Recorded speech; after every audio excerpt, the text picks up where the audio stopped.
सोलापूर शहरात एक विचित्र घटना उघडकीस आली आहे। येथील एका 72 वर्षीय वयोवृद्ध व्यक्तीने पोटाची भूक भागवण्यासाठी चक्क हैराण करणारे कृत्य केल्याचं उघडकीस आलेलं आहे। संबंधित वृद्ध व्यक्ती मागील काही दिवसांपासून सोलापुरातील 5 पोलीस ठाण्याच्या हद्दीत हे गुन्हे करत होती। हे गुन्हे नक्की कोण करते याचा पोलिसांना काहीच थांगपत्ता लागत नव्हता। अखेर पोलिसांनी या घटनेची उकल केली। त्यावेळी हे सगळे गुन्हे एक 72 वर्षीय व्यक्ती करत असल्याचं समजल्यानंतर पोलीस प्रशासन देखील हैराण झालं। मिळालेल्या माहितीनुसार गेल्या काही काळापासून सोलापुरातील 5 पोलीस ठाण्याच्या हद्दीत सायकल चोरीच्या घटना वाढल्या होत्या।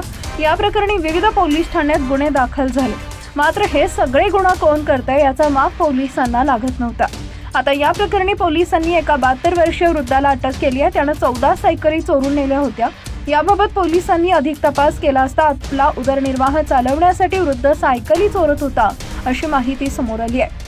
बाबूलाल श्यामलाल कुकरेजा असं अटक केलेल्या ज्येष्ठ नागरिकाचं नाव आहे। त्यानं सोलापुरातील 5 पोलीस ठाण्याच्या हद्दीतील तब्बल 14 मोटरसायकली चोरून नेल्या होत्या। या चोरलेल्या सायकली विकून तो आपला उदरनिर्वाह चालवत होता।